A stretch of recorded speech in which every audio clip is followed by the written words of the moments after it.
تربیت اولاد اور کھیل کود و تفریح۔ نمبر 8، تربیت اولاد میں ڈانٹ ڈپٹ اور مار پیٹ ڈیش مغربی نقطہ نظر اور اسلامی تعلیمات۔ نمبر 9، معاشرتی آداب یعنی کھانے پینے، بات چیت، سلام کرنے، بیمار پرسی وغیرہ کرنے کے آداب سکھانا۔ میں ڈاکٹر صاحب سے گزارش کروں گا کہ درس قرآن و حدیث کا آغاز فرمائیں۔ خواتین کے شعبے سے بہت زیادہ باتیں کرنے کی آواز آ رہی ہے۔ میری خواتین سے گزارش رہے گی کہ وہ اپنے بچوں سمیت جو ہے خاموشی کے ساتھ جو ہے وہ بیٹھیں اور سکون کے ساتھ درس قرآن و حدیث سنیں۔ میری خواتین سے پھر گزارش رہے گی، خواتین کے یہاں سے بہت آواز آ رہی ہے۔ جزاکم اللہ۔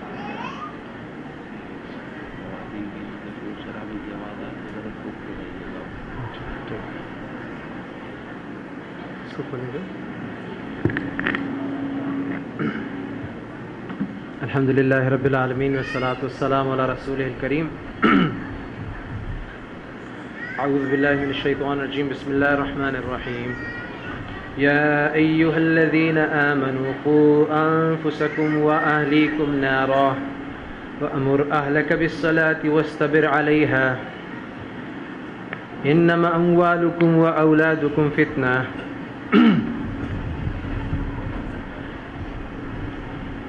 آج اگر ہم اس بات سے اپنی اس گفتگو کا آغاز کریں کہ اولاد کی صورت میں انسان کو گویا ایک دوسری زندگی ملتی ہے،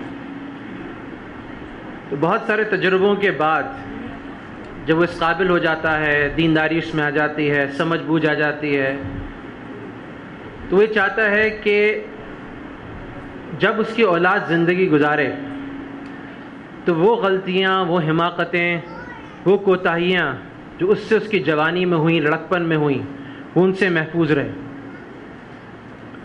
ہمارے دین میں بھی یہ اہم بات ہے۔ بعض احادیث میں آتا ہے کہ جو بہترین عطیہ والد اپنے بچوں کو دیتا ہے اس میں تعلیم و تربیت سب سے بہترین عطیہ ہے۔ کئی روایتوں میں کچھ اس طرح سے بات آتی ہے کہ والد جو تھا وہ فاسق تھا، گناہ گار تھا، مگر جب اس کے بچے نے، جب اس نے اس کو قرآن پہ ڈالا، جب اس کو نیکی پہ ڈالا، تو اس نے کوئی نیکی کی، بسم اللہ پڑھی، قرآن یاد کرنا، ناظرہ پڑھنا شروع کیا، تو والد کے عذاب میں تخفیف کا سبب بنا۔ مشہور حدیث ہے جس میں کہا گیا کہ تمام اعمال جو ہیں انسان کی موت تک ان کا ثواب، ان کا فائدہ، اس کا ریوارڈ وہ رک جاتا ہے، لیکن بعض اعمال ایسے ہیں کہ انسان قبر میں چلا جاتا ہے موت کے بعد، اس کے بعد بھی اس کو اس کا فائدہ پہنچتا رہتا ہے، اس کو ریمیٹنس آتی رہتی ہے۔ اپنی محنت نہیں ہوتی، والد صاحب نے جو کر دیا، بچہ جو ہے کما کر اس کو ریمٹ کر رہا ہے، بھیج رہا ہے۔ ان میں سے ایک نیکی ہے، کوئی بھی ایسی نیکی، مسجد بنا دی، کنواں بنا دیا، مدرسہ بنا دیا، جب تک وہ لوگ اس سے فائدہ اٹھا رہے ہیں تو اس کو انسان کو فائدہ پہنچتا رہتا ہے۔ اسی طرح سے علم پڑھایا، وہ جب تک پڑھایا جا رہا ہے اس کا فائدہ۔ اور تیسری ہے صالح اولاد، جب وہ نیکی کرتی ہے، والد کے لیے دعا کرتی ہے تو اس کا فائدہ اس کو پہنچتا ہے۔ مگر یہ کام جتنا پہلے آسان تھا، اگر آپ تاریخ کے اوراق اٹھا کے دیکھیں تو جو ماحول تھا مسلمان مملکتوں میں، مسلمان اسلامی خلافتوں میں، جس طرح کے ادارے تھے، مدارس تھے، جس طرح کا ماحول تھا، ایک اشارہ کروں گا صرف۔ اگر ہم 100 لوگ رہتے ہیں ایک بستی کے اندر، تو میرے بچے کی تربیت کرنے والے اگر 100 بڑے رہتے ہیں جن کے اپنے بچے ہیں اور فیملیز ہیں، تو میرے بچے کی تربیت کرنے والے آپ سب 99 اور مجھے ملا کر 100 پورے ہیں۔ اب چونکہ ہمیں ابھی یہ بھی برداشت نہیں ہے کہ ہمارا بھائی، اجنبیوں کو تو چھوڑ دیں، دوسروں کو تو چھوڑ دیں، وہ کوئی ہمارے بچے کو تنبیہ کرے، تو اب گویا کہ تربیت کرنے والے ایک ہم ہی رہ گئے اکیلے۔ اور پہلے جو تھے ہر بچے کی تربیت کرتا تھا۔ اب یہ چند کچھ کچھ دہائیوں پہلے کی بات ہے، کوئی ہر ایک کے بارے میں فکر مند تھا. دوسری طرف ایک بہت بڑی تبدیلی آ گئی کہ جو پہلے جو بھیڑیے پھر رہے تھے ہمارے ریوڑ پہ حملہ کرنے کے لیے، اس کو کھانے کے لیے، اب وہ ان بھیڑیوں کی تعداد کہیں زیادہ ہو گئی ہے، وہ بہت زیادہ ملٹیپلائی ہو گئے، طرح طرح کی شکلوں میں، طرح طرح کے ہولیوں میں، طرح طرح کے ڈسگائزز میں، طرح طرح کی بھیس بدل کے آس پاس موجود ہیں. اور میں ایک اپنی اہلیہ کو یہ بات کرتا ہوں کبھی کبھی، چونکہ میرا جو ایک نسبت رہی ہے وہ تقریباً 20 سال تعلیم سے رہی ہے، اور یہاں پاکستان کی مختلف یونیورسٹیز میں پڑھاتا رہا ہوں، لمز، IBA، KSBL، کچھ اسکولوں کے، اسلامک اسکولس کے، اور دوسرے ان کے بورڈز پہ بھی رہا ہوں، ان کے ساتھ بھی ان کو کچھ مشاورت کرتا رہا ہوں. تو جو تربیت کے ایشوز ہیں، جو کیسز آتے ہیں، ان کو دیکھ کر کبھی کبھی میں ڈر کے اپنے قریب والوں سے، خاص طور پہ اپنی اہلیہ سے کہتا ہوں، جس دنیا میں ہم اپنے بچوں کو چھوڑ کے جا رہے ہیں اور جس دنیا میں ہم آئے تھے، اس دنیا میں بڑا فرق ہے. اور اگر اللہ ہی حفاظت کرے ہماری نسلوں کی تو ہی حفاظت ممکن ہے، ورنہ جو بگڑنے کے اسباب، جو بگڑنے کے ذرائع ہمارے بچوں کے ارد گرد ہیں، وہ ہمارے بچپن میں ہمارے پاس دستیاب نہیں تھے، ہمارے آس پاس نہیں تھے. گویا میں اس بات کی نشاندہی کر رہا ہوں کہ جو ذمہ داری ہے آپ کی اور میری، اس دور کے جو پیرنٹس ہیں، والدین ہیں، ان کی ذمہ داری ملٹیپل فولڈ ہے، کہیں زیادہ بڑھ گئی ہے اس ہمارے والدین کی ذمہ داری سے، ہمارے دادا کی ذمہ داری سے، اس سے پہلے کے لوگوں کی ذمہ داری سے. جو باتیں ہمیں جا کے 20 سال میں معلوم ہوتی تھی، ہمارے بچوں کو 12 سال کی عمر میں پتہ ہیں. Thanks to social media, thanks to internet, thanks to the school network, thanks to جو صحبت ان کو میسر ہے چاروں طرف سے. تو ایک سرمایہ ہے، اور یہ میں قرآن حدیث سے بھی، علماء سے آپ پوچھیں گے تو آپ کی دولت سے، آپ کی جائیداد سے بڑھ کر جو سب سے بڑا سرمایہ جس کی آپ کو حفاظت کرنی ہے، وہ آپ کی اپنی اولاد ہے. جو چند میں نے آیتیں پڑھی، اس میں نص کے اندر، یعنی قرآنی نص کے اندر یہ وارد ہوا کہ اپنے گھر والوں کو، جس میں اولاد شامل ہے، اور اپنے آپ کو اور اپنے گھر والوں کو آگ سے بچاؤ. اور یہ جو تمہاری اولاد ہے، تمہارا مال ہے، تمہارے لیے امتحان ہے. اور اپنے گھر والوں کو نماز کو حکم کرو، خود بھی اس پہ جمے رہو. نبی کریم صلی اللہ علیہ وسلم کے طرز سے بھی معلوم ہوتا ہے کہ سب سے بڑی ذمہ داری، براہ راست ذمہ داری، کلکم راع، تمہیں سے ہر ایک کوئی چرواہا ہے، اور تم سے سوال کیا جائے گا. وَكُلُّكُمْ مَسْئُولٌ عَنِ الرَّعِيَّةِ، اس کے رعیت کے متعلق سوال کیا جائے گا. تو ٹھیک ہے، میں اوروں کے لیے بھی ذمہ دار ہوں، بحیثیت امتی کے، ہم تبلیغ والوں سے سنتے رہتے ہیں، میرے اوپر ایک عمومی ذمہ داری ہے، لیکن اس میں سب سے پہلی ذمہ داری، ترجیح بنیاد پہ جو ذمہ داری ہے، وہ میری اپنی سگی اولاد کی ہے، اپنی براہ راست اولاد کی ہے. اس کے لیے میں براہ راست ذمہ دار ہوں. اب اس کے لیے بہت ساری باتیں ہیں تحقیق سے، اور ہم یہ نشست میں بھی ہم سوچتے رہیں گے، ایک مستقل ایک محنت ہے. ایک تو سب سے بڑی بات، سب سے اہم بات یہ ہے کہ یاد رکھیے گا کہ پہلے یہ میں بات دوبارہ تکرار کے طور پہ عرض کر رہا ہوں، پہلے ہم یہ سمجھتے تھے، میں بھی سمجھتا تھا، یہ لگتا تھا کہ اگر میرے پاس یہ موقع تھا کہ جب میں اپنی ڈگری مکمل کر کے فیصلہ کرنے لگا تھا کہ میں واپس پاکستان آؤں یا امریکہ میں ٹھہر جاؤں، تو اس وقت تقریباً مجھے جو پاکستان میں آفر تھی اس سے کم از کم 20 گنا زیادہ کی آفر مجھے امریکہ میں تھی. تو کیا وجہ تھی پھر کہ میں اور مجھ جیسے لوگ پاکستان آ جاتے ہیں؟ تو ایک بات کہی جاتی تھی اور ابھی بھی کہی جاتی ہے کہ ڈاکٹر صاحب آپ ایک نسل تک چلو حفاظت کر لیں گے، دوسری نسل، تیسری نسل، چوتھی نسل، پھر پتہ نہیں چلے گا کہ آپ کے بچے کہاں گئے. یہ بات کہی جاتی تھی. اچھا، میں چونکہ امریکہ بھی دیکھا اور پاکستان بھی واپس آ کے دیکھا، اور دیکھ رہا ہوں پاکستان کیسی تیزی سے ترقی کر رہا ہے، ترقی یافتہ ممالک کی صفوں میں کیسے تیزی سے بڑھ رہا ہے، ان کی طرف بڑھ رہا ہے، معاشرتی تبدیلیاں، تعلیمی تبدیلیاں سب میرے سامنے ہیں. تو اب میں ایک بات کا قائل ہو چکا ہوں، اور وہ بات یہ ہے کہ کوئی بچہ، کوئی ماں باپ جو فکر مند ہے اپنے بچوں کی تعلیم تربیت کے بارے میں، چاہے وہ امریکہ میں یا انگلینڈ میں یا آسٹریلیا میں، جرمنی میں کیوں نہ ہو، اور وہ اپنے بچوں کو اسلامک سکولز میں بھیج رہے ہیں تماماً، مجھے یہ لگتا ہے واللہ عالم کہ ان کی نسلیں زیادہ محفوظ ہیں ان والدین کی نسلوں کے بجائے جو اپنے بچوں کی تربیت کے بارے میں بے فکر ہیں، چاہے وہ پاکستان میں، چاہے وہ کراچی، لاہور، اسلام آباد میں، اور کسی بھی اسکول میں بھیج رہے ہیں اور اپنے بچوں کی تربیت، ان کی اخلاقی، روحانی، علمی، جسمانی نشو و نما سے یہ اکثر غافل ہے. تو گویا فرق جو ہے ملک سے زیادہ والدین کا ہے، والدین کی اپروچ کا ہے، والدہ والد کے بچوں کے ساتھ انٹرفیس کا ہے، انٹریکشن کا ہے. اور ایک بات جو میں پچھلی نشست میں بھی کہی تھی، اور اگر مجھے ایک بات آپ پوچھیں گے کہ ڈاکٹر صاحب 5 منٹ میں اپنی بات مکمل کریں اور بات کہیں کہ کیا کرنا چاہیے، تو یہ بات جو میں کر رہا ہوں صرف اس نبی کریم صلی اللہ علیہ وسلم کی سیرت سے، اپنے علماء کی کچھ باتوں سے، ان کے اقوال سے نہیں کر رہا، صرف ان دو چیزوں پہ منحصر نہیں کر رہا، بلکہ میرا انحصار اس میں کچھ ویسٹرن لٹریچر بھی ہے جہاں پہ چائلڈ سائیکالوجسٹ، چائلڈ جو سائیکولوجیکل پیڈیاٹریشنز ہیں ان کے حوالے سے کچھ بات کر رہا ہوں. اور وہ بات یہ ہے، پہلی، دوسری، تیسری بات، تینوں باتیں، کہ آپ کا تعلق آپ کے بچے سے مضبوط ہونا چاہیے، گہرا ہونا چاہیے، دوستی والا ہونا چاہیے. اور اس کی میں آپ کو کئی مثالیں دیتا ہوں. دیکھیں، میں اسیوم یہ کر رہا ہوں، میں یہ فرض کر رہا ہوں کہ یہاں پہ جتنے لوگ یہاں شریک ہیں بنیادی طور پہ دیندار لوگ ہیں، ورنہ شاید پہلی بات میں کرتا کہ پہلے اچھے مسلمان آپ خود بنیں، لیکن یہ پھر میں تھوڑی دیر میں کرتا ہوں. اس بات پہ آتا ہوں کہ اس کی اہمیت اپنی جگہ. جب آپ کا اپنے بچے سے دوستی کا، بے تکلفی کا تعلق، کم از کم ایک، اور عام طور پہ والدہ کے لیے زیادہ آسان ہوتا ہے، والد سے ایک ڈسٹنس ہوتا ہے، یہ زیادہ میرے سے مخاطب جو ہیں وہ والدہ ہیں.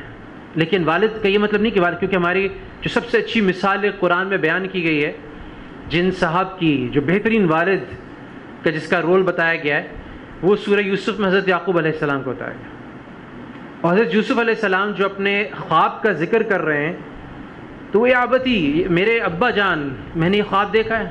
والدہ کے پاس بھی ہو سکتا گئے ہیں، لیکن قرآن میں ذکر جو کیا اللہ تعالیٰ نے جو پسند کیا، وہ جو حضرت یوسف علیہ السلام نے خواب دیکھا تو اپنے والد صاحب کے ساتھ، چھوٹا سا بچہ ہے، اور والد صاحب سے ذکر کر رہا ہے کہ میرے ابا جان میں نے یہ خواب دیکھا.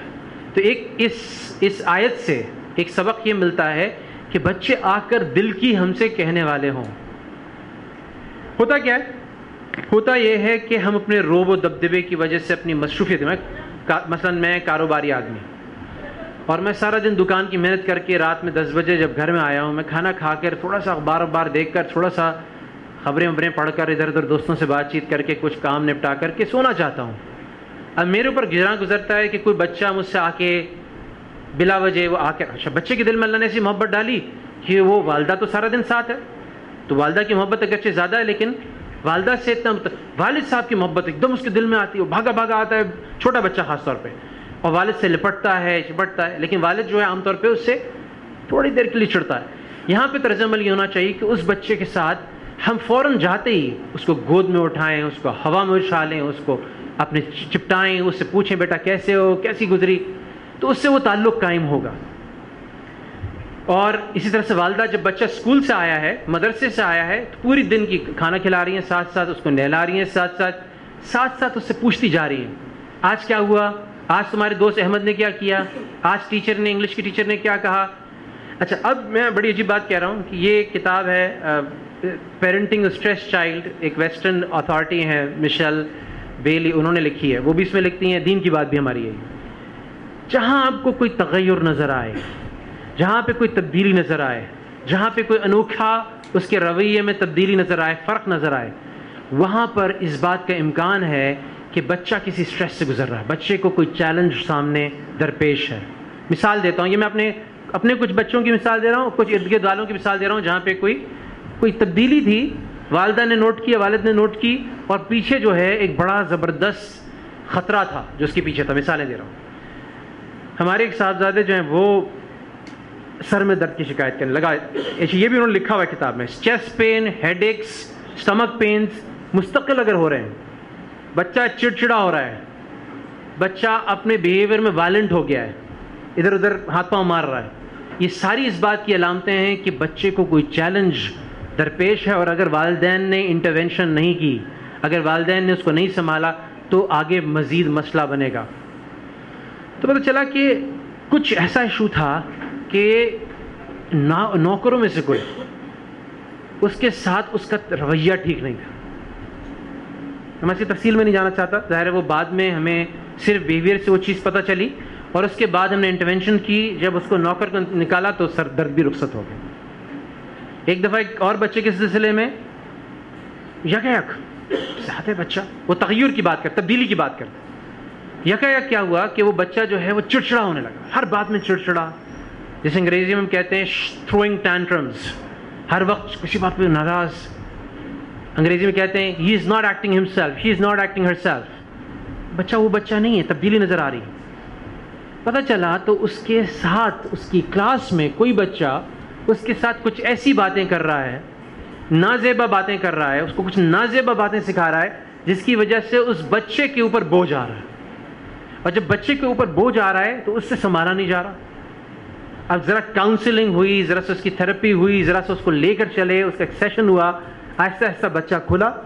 بچے نے وہ بات پوری کی, اور اس بات پوری کرنے کے بعد جب والدہ والد نے انٹرونشن کی تو اس کے نتیجے میں اسکول کے اندر بھی وہ تبدیلی آئی. اس بچے کو آپ نے ان لوگوں سے علیحدہ کیا اور اس کے لیے وہ اچھی صحبت کا سبب بنا.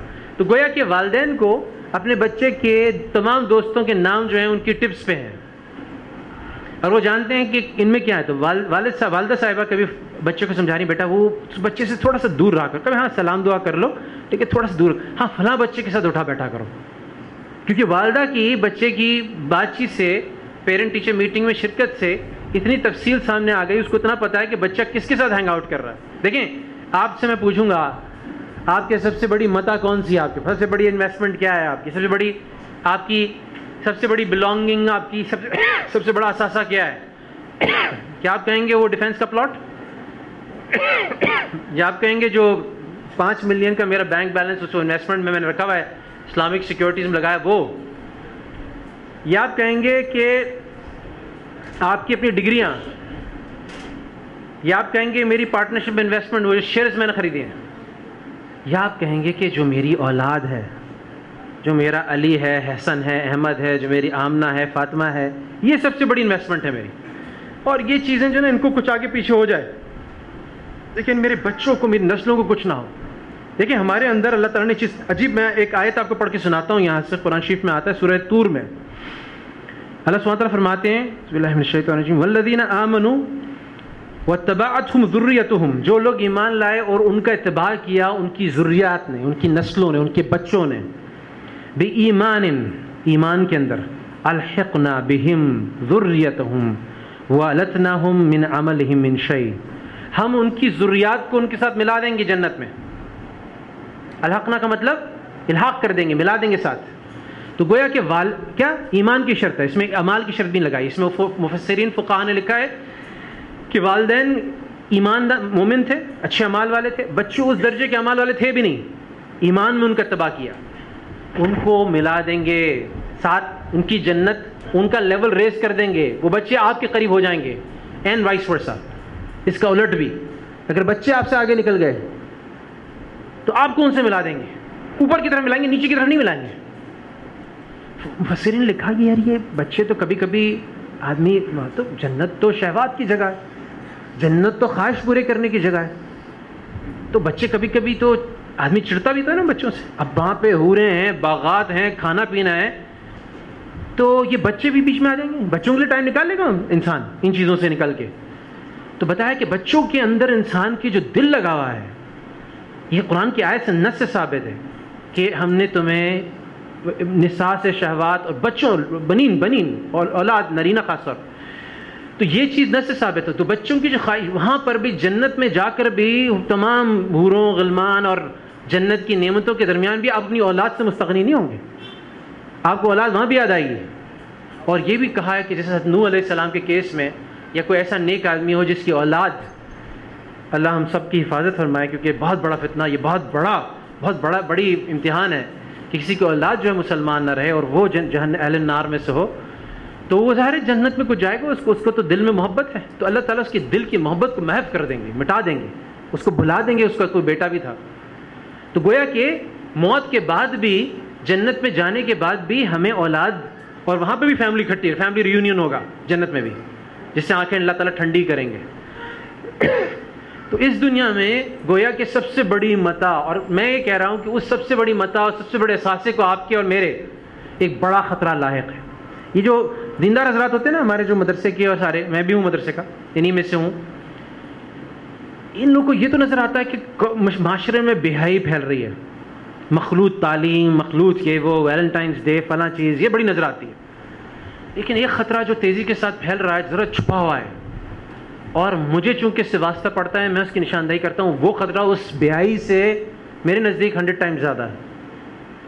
اور وہ خطرہ یہ ہے کہ یہ جیسے جیسے ہم جدید تعلیم سے، اس میں بہت ساری چیزیں ایسی ہیں جس کا ریکنسیلیشن، جس کی تطبیق ہماری دینی تعلیم سے نہیں ہوئی بھی. تو ایک بچے کے اندر جہاں ہم مدرسے میں بھیج کر اس کو مسلمان بنا رہے ہوتے ہیں، مومن بنا رہے ہوتے ہیں، وہاں پہ ساتھ ساتھ جب اس کو ایکسپوز کر رہے ہوتے ہیں ہم ویسٹرن سائنٹیفک لٹریچر سے، ویسٹرن فلسافیکل لٹریچر سے، تو ساتھ ساتھ اس کے اندر ہم ایک بیج بو دیتے ہیں، آپ کو اچھا لگے نہ لگے، ایک ایگنوسٹک کی، ایک ایتھیسٹ کی، ایک دہریے کی، ایک ایولیوشنسٹ کی. میں ثابت کرتا ہوں اپنی بات کو کس طرح سے. جب آپ بھیج رہے ہیں، کیونکہ میرے سامنے ہے، اسکول کا سلیبس بھی میرے سامنے ہے. ابھی میں نے اپنے بچوں کو سائنس کی کتاب 7ویں جماعت کی پڑھائی ہے. میں آپ کو ایگزیکٹ سینٹینسز کوٹ کر سکتا ہوں، کیا چیزیں آہستہ آہستہ یہ برین واشنگ کر رہی ہوتی ہیں. ڈرنے کی بات نہیں ہے، اس کا توڑ بھی ہے انشاءاللہ، اس کا حل بھی. ہو رہا کیا ہے؟ ہو یہ رہا ہے کہ یہ جو نیریٹو ہے، یہ جو ایک ہمارا دیندار لوگوں کا ایک زندگی کے بارے میں ایک ایمان ہے، ایک نقطہ نظر ہے، ایک نظریہ ہے، اس کا ایک آلٹرنیٹیو پرسپیکٹو، ایک متبادل نظریہ ساتھ ساتھ چاروں طرف پھیل رہا ہے تیزی کے ساتھ. آپ اس کو دجالی کہہ دیں، اس کو دہریت کہہ لیں، کچھ بھی کہہ لیں، لیکن یہ جڑیں پکڑ رہا ہے. اور یہ ایسے جڑیں پکڑ رہا ہے کہ کچھ ایسے لوگ جو بظاہر آپ کو بالکل دیندار فیملی سے لگتے ہیں، دیندار فیملی سے ہیں، جب وہ آ کے کنفیس کرتے ہیں، یہ ہمیں پریشان کر رہا ہے. سر یہ ہمیں سمجھ نہیں آتی بات. یا کچھ بہت آگے بڑھ کر کے وہ یہ بھی کہہ دیتے ہیں، سر سچی بات یہ ہے کہ ہم ان چیزوں کو نہ ایبزارب کر پاتے ہیں، نہ سمجھ پاتے ہیں، نہ ہم مانتے ہیں، بلکہ ہمارا نیریٹو ڈفرینٹ ہے. ہم اپنی فیملی سے نہیں کہیں گے کیونکہ وہاں پہ ایک دم ایک فتنہ مچ جائے گا، وہ شور مچا دیں گے، کر دیں گے، لیکن ہم ڈرتے ہیں. لیکن ہمارے بہرحال ہم آپ سے کہہ رہے ہیں کہ یہ ہمارے مجھ جیسے لوگوں سے بھی کم اور لوگوں سے، اپنے دوستوں سے ایکسپریس کر دیتے ہیں. اور یہ یونیورسٹیز میں، کالجز میں یہ نیریٹو بڑھتا جا رہا ہے. اس کے حل کے لیے بھی یاد رکھیے گا کہ 3-4 چیزیں، 4-5 چیزیں جو ہمیں کرنے کی ضرورت ہے اس وقت. پہلی بات جو میں نے اس کی دوبارہ عرض کرتا ہوں، اس کے بعد اگلی بات کر رہا ہوں، کہ پہلی بات یہ کہ بچہ آپ سے سب سے اچھا آپ کا دوست ہے. اگر وہ بچہ آپ نے اس کو چھوڑ دیا، وہ عصر سے مغرب تو بڑا حافظ ہے، سب کچھ ہے، عصر سے مغرب تو گلی کے بچوں کے ساتھ ہی کھیل رہا ہے نا، اس پہ آپ کا کنٹرول ہے کہ کون بچے کے ساتھ کس طرح سے انٹریکٹ کر رہا ہے، اس بچے کی زبان کیسی ہے. کچھ نہیں تو 2 دن آپ بھی اس کے ساتھ کرکٹ کھیل لیں، 2 دن آپ کنٹرول کر لیں اس کو، 2 دن اس کو کہیں اپنے ساتھ گھمانے لے جائیں اور اس سے بات چیت کریں، اس سے پوچھیں اس کو باتوں میں. لیکن ہر وقت آپ اس کے گریڈز نہیں پوچھیں گے، ہر وقت آپ اس کو نماز پہ تنبیہ نہیں کریں گے، ہر وقت آپ اس کو ڈانٹ جھاڑ مار نہیں پلائیں گے. اگر آپ کریں گے تو دوستی والا رشتہ قائم نہیں ہو سکتا. تو یاد رکھیے گا پہلی بات ہماری یہ آئی ہے کہ اس کے ساتھ اتنی دوستی ہے کہ وہ آپ کو دوست کی حیثیت سے، مجھے کبھی کبھی ایون دو دل نہیں میرا ہوتا، لیکن آج کل یہ جیسے کرکٹ کا چل رہا ہے تو ان کے ذہن میں ہوتا ہے، ان کے گھر پہ نہ ٹی وی ہے، نہ ریڈیو ہے، نہ کچھ، مگر کہیں نہ کہیں سے ان کو اسکور پتہ ہوتا ہے. تو میری کوشش ہوتی ہے کہ اچھا بیٹا کیسے جا رہا ہے، اچھا، تو ان کو لگے کہ اچھا یہ والد صاحب کچھ چیزیں وہ بھی نظر آتی ہیں جو ہمیں ہر وقت ہمارے ذہن پہ سوار رہتی ہیں، یہ والد صاحب کچھ الگ مخلوق نہیں ہے، تو ساتھ ساتھ وہ رہتا ہے. اب پہلی چیز جو ہے اس کے علاوہ انٹلیکچوئل لیول پہ جو میں نے عرض کیا، ان کا دینی فریم ورک الگ بن رہا ہے، دماغ میں ایک الگ خانہ ہے جس میں دین بن رہا ہے، دنیاوی ایکسپلینیشن الگ بن رہی ہے. دین میں وہ بچہ قرآن میں پڑھ رہا ہے کہ اللہ سبحانہ تعالیٰ نے یہ جو زمین آسمان بنائے، فی 6 ایام ثم استوى علی العرش، 6 دن میں بنائے، اور پھر عرش پہ اللہ تعالیٰ جیسے اس کی شان ہے اس کے مطابق قائم ہوئے. وہاں پڑھ رہا ہے، وہ سائنس کی کتاب میں پڑھ رہا ہے، modern human beings Homo sapiens evolved 200,000 years ago somewhere in continental Africa. 2 لاکھ سال پہلے جو موجودہ دور کا انسان ہے، یہ ارتقاء کے درجے میں پہنچ کر یہ ایوالو ہوا اور یہ افریقہ میں پیدا ہوا اور وہاں سے مائگریٹ کر کے چاروں طرف پھیل گیا.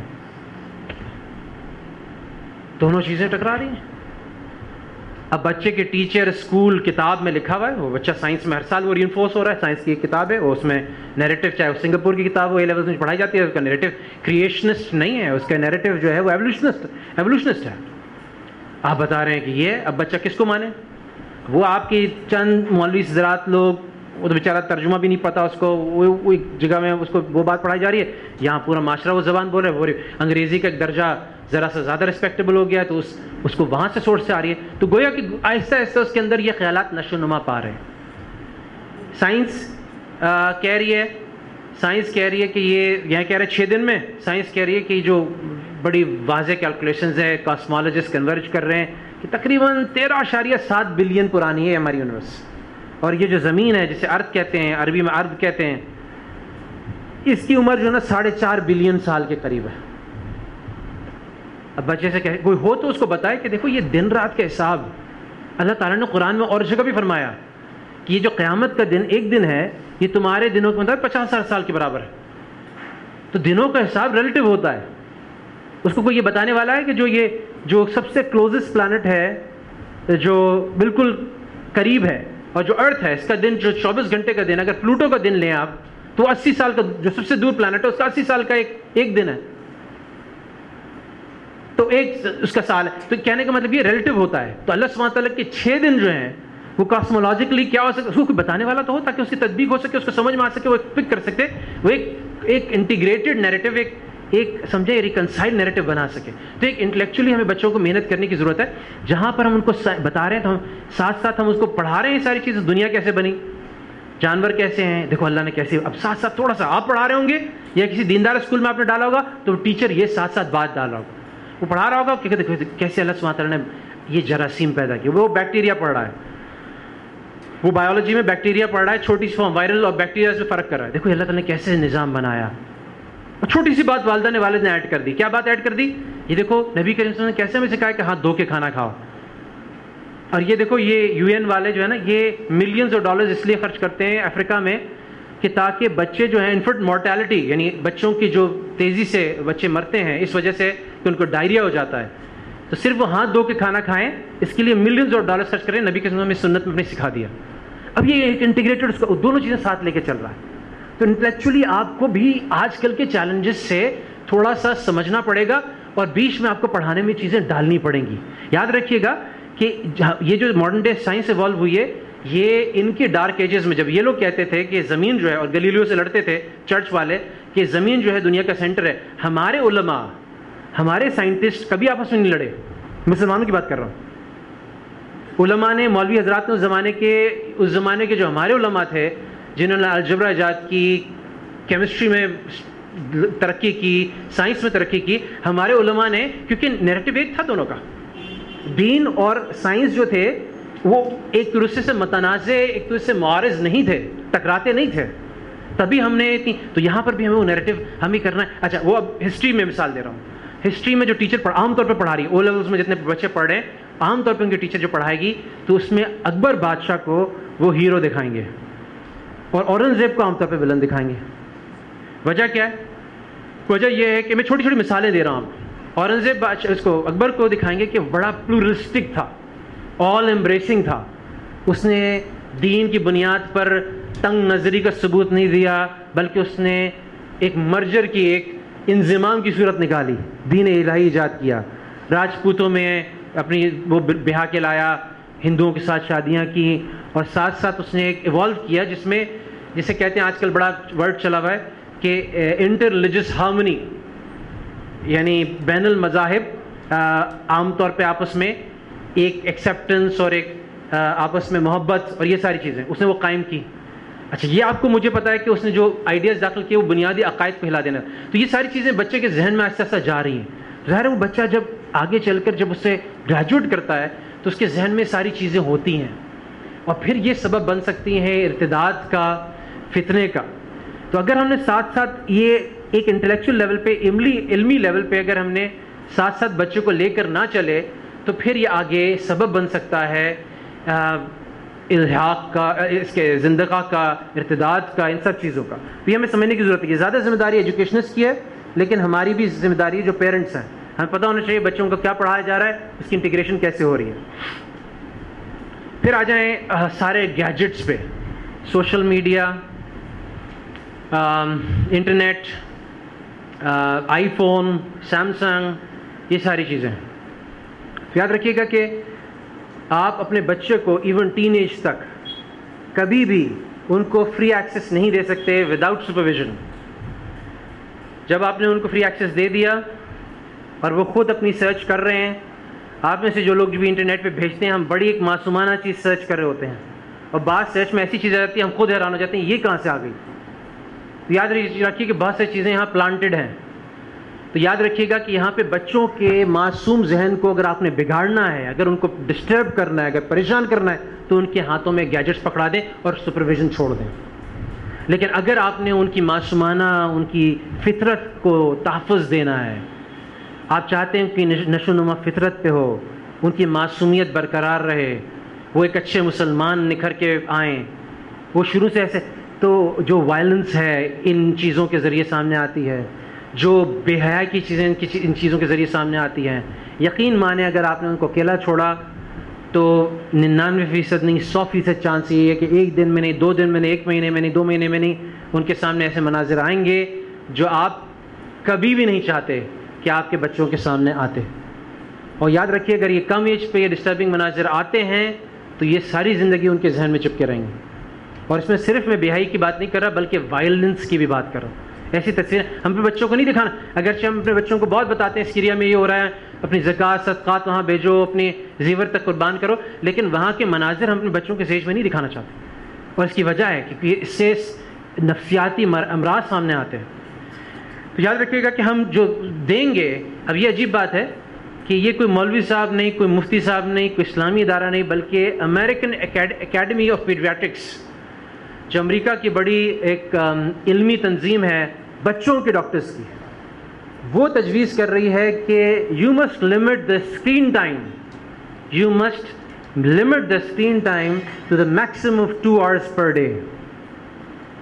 یعنی کیا مطلب کہ جو اسکرین ٹائم میں ویڈیو گیمز بھی آ گئے، اسکرین ٹائم میں iPad, iPhone, Samsung کا ٹائم بھی آ گیا، اسکرین ٹائم میں ٹی وی، جو بھی چیزیں آپ لگا سکتے ہیں وہ ساری چیزیں آ گئیں. وہ گورے کہنے پہ مجبور ہیں، کوئی ان کو اسلام سے لینا دینا نہیں ہے، وہ یہ کہنے پہ مجبور ہے کہ 2 گھنٹے سے زیادہ اپنے بچوں کی ایکسپوز نہ ہونے دیں. ارے بھائی وہ کیوں کہہ رہے ہیں؟ کیونکہ وہاں بھی ایک زبردست وبا پھیلی ہوئی، وہاں بھی وہ پریشان ہے. وہ بچہ جو ہوگا، اب یہ ملینیلز جسے ہم کہتے ہیں، جو نئی نسل آ رہی ہے، ملینیلز جسے ہم کہتے ہیں، میں اپنے بچوں کی مثال دے رہا ہوں، حالانکہ اس کو بہت ریسٹرکٹڈ ہم نے رکھا ہے، 2 گھنٹے تو کیا آدھے گھنٹے سے زیادہ ٹائم نہیں ہے ان کا.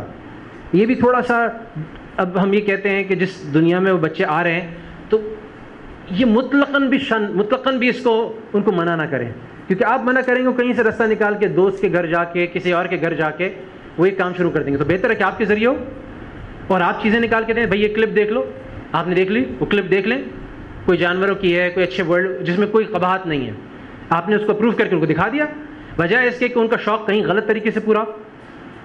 تو اب یہاں پر کیا ہوا کہ آپ نے بہت سارے مفاسد اس کے کنٹرول کر لیے. فزیکلی بھی اس کے ڈینجرز ہیں، اس کے ریڈیشنز وغیرہ ہیں، ساری چیزیں ہیں، وہ بچوں سے الگ رکھنے کی ضرورت ہے. لیکن سائیکولوجیکلی، روحانی طور پہ، نفسیاتی طور پہ بچے کی اچھی ذہنی نشو و نما کے لیے یہ علماء نہیں، یہ ہمارے مفتی حضرات نہیں، بلکہ یہ ان کا لٹریچر کہہ رہا ہے، ان کے ایکسپرٹس کہہ رہے ہیں کہ یہ ان میں مفاسد ہیں، ان میں نقصانات ہیں، اس میں ضرر ہے. تو اس سے ہمیں بچوں کو بچانا ہے، لمٹ کرنا ہے، اپنے سپرویژن میں کرنا ہے. آئیڈیلی ہمیں خود وہ کلپ جو ان کو اچھی لگتی ہیں آپ ڈھونڈیں، اردو میں ڈھونڈیں، انگلش میں ڈھونڈیں، عربک میں ڈھونڈیں، آپ کو مل جائیں گی بہت ساری. اگر نہیں ملتی تو مجھے بتائیں، میں آپ کو ڈھونڈ کے، میں نے جو اپنے بچوں کو دکھائی ہے میں آپ کو آپ کے ساتھ شیئر کر سکتا ہوں. آپ وہ ڈھونڈیں، اس سے بچے کی عربی کی صلاحیت بڑھتی ہے، انگریزی کی صلاحیت بڑھتی ہے، اس میں میوزک نہیں ہوتی، میوزک آپ ایڈٹ بھی کر سکتے ہیں، کوئی چیز آپ کے پاس ہو.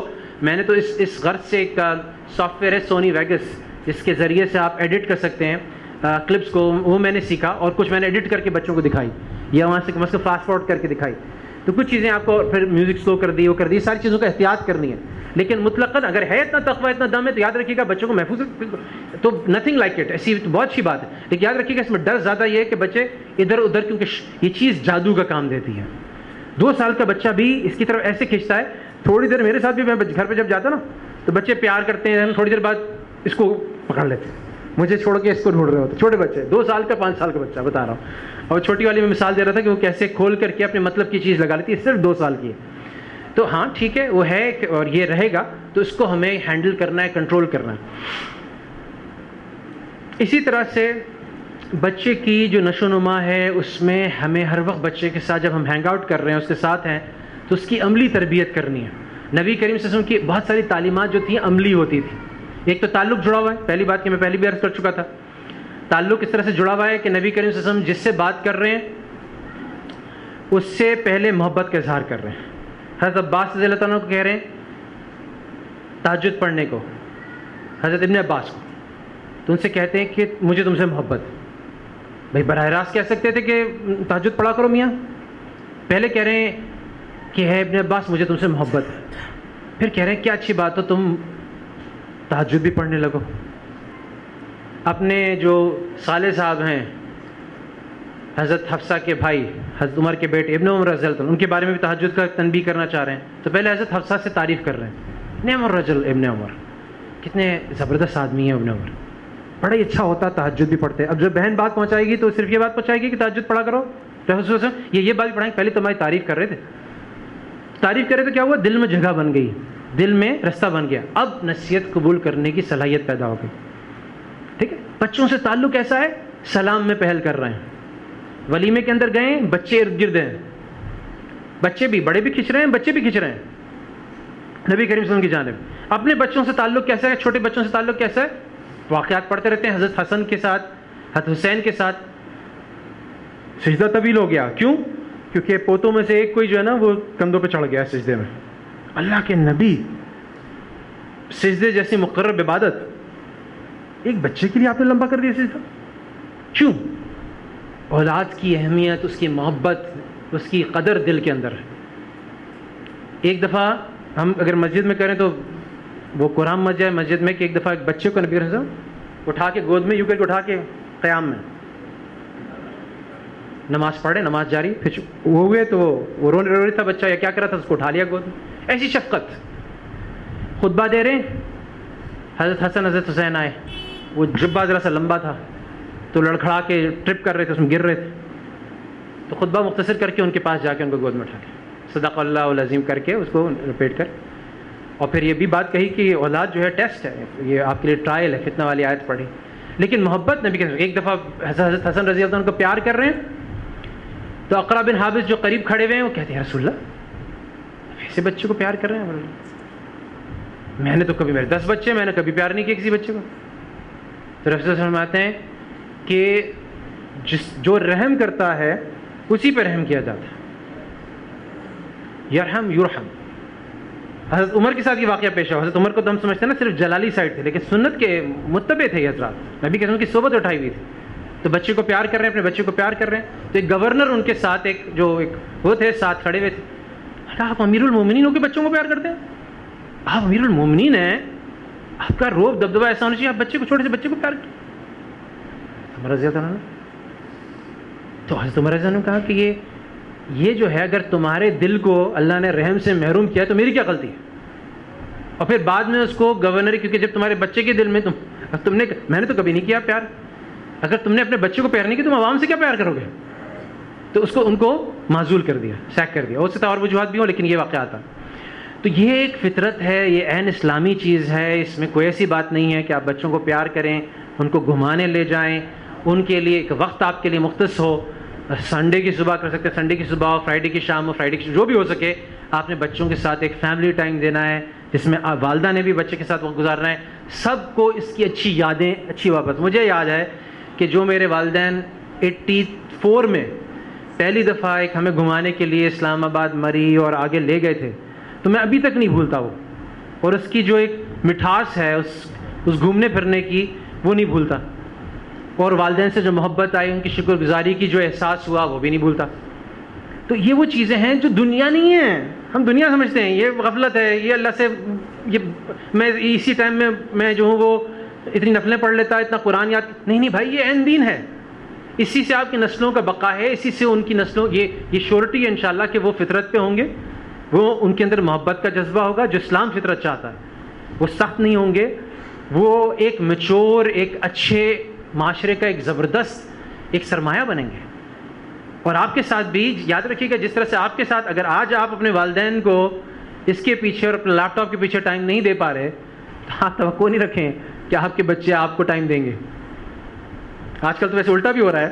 کبھی کبھی میں اپنی امی سے بھی شکایت کرتا ہوں کہ آپ ہوتا ہے نا بعض اوقات، اب تو جب نانیاں اور دادیاں بھی، وہ پہلے جو ہوتی تھی پاندان کھولتی تھیں، اب وہ آئی پوڈ کھولتی ہیں، وہ اپنا لیپ ٹاپ کھولتی ہیں، اور وہ بھی ان کی بھی ہیں مطلب دیندار سے دیندار، وہ دیندار پروگرامز دیکھ رہی ہوتی ہیں، سارے وہ کر رہی ہوتی ہیں.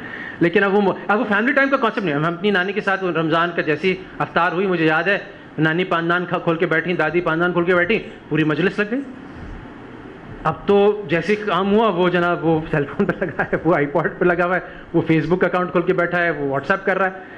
تو یہ فیملی ٹائم کی جو کمی ہے یہ بھی ایک ضرر کا باعث ہے. یہ مزاج ہمارا اسلامی مزاج نہیں ہے.